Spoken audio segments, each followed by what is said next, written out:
Good morning dear students. आज हम अपनी फर्स्ट फ्लाइट बुक की dust of Snow first poem है, रॉबर्ट फ्रॉस्ट ने लिखी है, उसको पढ़ेंगे। आई थिंक आप सब ने वर्ड मीनिंग्स याद कर लिए होंगे और पोइम को रीड कर लिया होगा। तो let's start study our poem. Dust of Snow First Flight की पहली पोइम है।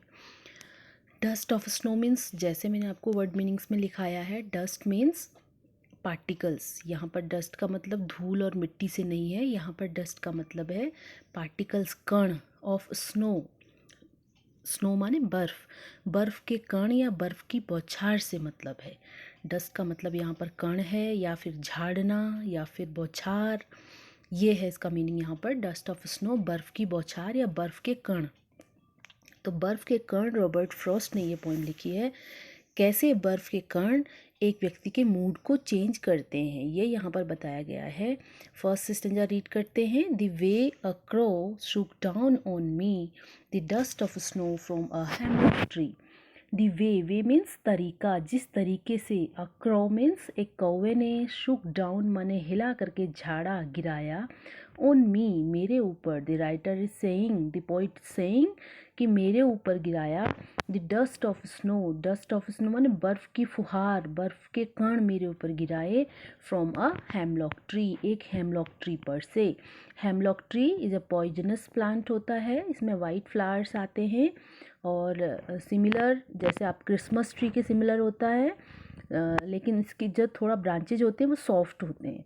तो ये हेमलॉक ट्री पॉइजनस है, जहरीला पेड़ है। इसको यहाँ पर एक ऐसा सीन क्रिएट करने के लिए रखा गया है, जैसे रॉबर्ट फ्रॉस्ट ने, कि जैसे दुख वाला माहौल, जिसमें मूड ख़राब हो, मूड ऑफ वाला माहौल, सैड सराउंडिंग क्रिएट करने के लिए इसको यहाँ पर इस्तेमाल किया गया है। हेमलॉक ट्री माने जहरीला ट्री, जहरीला पेड़।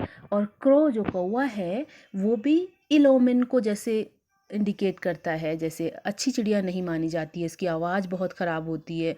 तो इस तरीके से कौवे को लिया है और जहरीले पेड़ को लिया है, उस सीन को, उस फीलिंग को क्रिएट करने के लिए कि poet is in a sad mood, poet का मूड बहुत ख़राब है।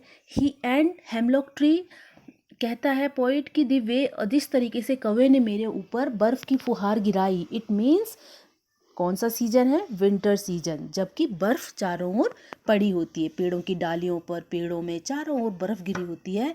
और उस सीजन में the poet is standing, poet कहाँ खड़ा है? अंडर अ हेमलॉक ट्री, एक हेमलॉक ट्री के नीचे खड़ा हुआ है। The poet is standing under a hemlock tree and suddenly a crow came there and sit on a branch। ये बताया नहीं गया है कि कहाँ पर पोइट वहाँ पर कौवा वहाँ पर बैठ करके उसने बर्फ़ गिराई, या डाली से उड़ते समय उसके पैर से बर्फ़ गिरी। तो ये यहाँ पर बताया नहीं गया, केवल ये बताया है कि जिस तरह से जो ऊपर बैठा हुआ, पेड़ पर बैठा हुआ कौवा था, उसने मेरे ऊपर बर्फ़ की फुहार गिराई। तो उसका क्या इफ़ेक्ट पड़ा, ये नेक्स्ट स्टेंजा में हम पढ़ेंगे कि उस फुहार, बर्फ़ की फुहार गिरने से पोइट पर क्या असर पड़ता है। ठीक है, तो पहला स्टेंजा हमारा क्लियर होता है। दी वे, जिस तरीके से अक्रो कौवे ने, शुक डाउन ऑन मी, मेरे ऊपर बर्फ़ की फुहार गिराई। The dust of snow from a hemlock tree, कहाँ से? एक हेमलॉक के पेड़ पर बैठ कर के। हैज़ गिवन माई हार्ट, अब दूसरा स्टेंजा में आ जाइए, उसका फ़र्क क्या पड़ा, इफ़ेक्ट क्या पड़ा पोइट के ऊपर। हैज़ गिवन माई हार्ट, मेरे हृदय को उसने क्या दिया? A change of mood. A change of mood माने मनोदशा, मूड माने मनोदशा, मन की स्थिति, मेरे मन को चेंज कर दिया। The poet was in a sad mood and suddenly when he feels the snow particles on his head and body, he feels what? Happy. He feels happy। जब उसके सिर पर या बॉडी पर बर्फ़ के कण गिरते हैं, उससे उसका मूड चेंज हो गया। A change of mood and saved, और बचा लिया, सम पार्ट, कुछ भाग, कुछ हिस्सा, ऑफ अ डे, एक दिन का कुछ हिस्सा मेरा बचा लिया। कैसे बचा लिया? मीन्स आई हैड रूड, जो मैंने रिपेंट में बता दिया था, यानी कि जो दिन मेरा बहुत ख़राब चल रहा था, दिन का कुछ पार्ट तो मैंने दुख में बिता दिया था, लेकिन कुछ हिस्सा उसका मैं रिपेंट कर रहा था। र्यूड माने रिपेंट करना, पछतावा करके मैं गुजार रहा था, उस दिन में से कुछ पार्ट मेरा बच गया। क्यों बच गया? मीन्स मैं उसको इस्तेमाल करने लगा, यानी कि एक अच्छे तरीके से मैंने वो पार्ट बिताया, एक अच्छे मूड में मैंने वो पार्ट बिताया। बर्बाद होने का मतलब है मैंने वो दुख में बिताया हुआ वो समय जो कि मैंने दुख में बिताया था, कष्ट में बिताया था। ठीक है, तो अब उसका मूड चेंज हो जाता है। जैसे उसके ऊपर बर्फ़ की फुहार गिरती है, तो एक छोटी सी सिंपल सी इंसिडेंट्स कभी कभी हमारे मूड को बदल देती हैं।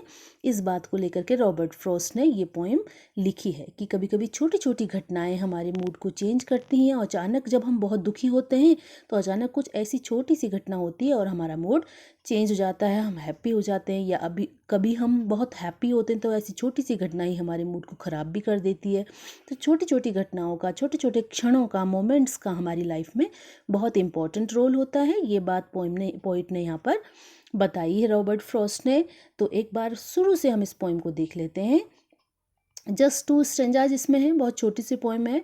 द वे अ क्रो सुक डाउन ऑन मी, जिस तरीके से कौवे ने मेरे ऊपर गिराया द डस्ट स्नो, बर्फ की फुहार फ्रॉम अ हेमलॉक ट्री, एक हेमलॉक ट्री पर से, हैज़ गिवन माई हार्ट, उसके इस एक्ट से क्या हुआ, मेरे दिल को अ चेंज ऑफ मूड मिला, यानी कि मेरी मनोदशा चेंज हो गई। एंड सेव्ड, और मैंने बचा लिया, सम पार्ट, दिन का कुछ हिस्सा, of a day I had rued, जो कि मैं पछतावे में जी रहा था, जो कि मैं पछतावा और दुख में बिताए जा रहा था, उस दिन का कुछ हिस्सा मैंने बचा लिया, मीन्स अच्छे से जी लिया। ठीक है, तो यह है तुम्हारी poem Dust of Snow written by Robert Frost. किसी को जहाँ पर समझ ना आई हो तो प्लीज़ मुझे बताएं। Thank you.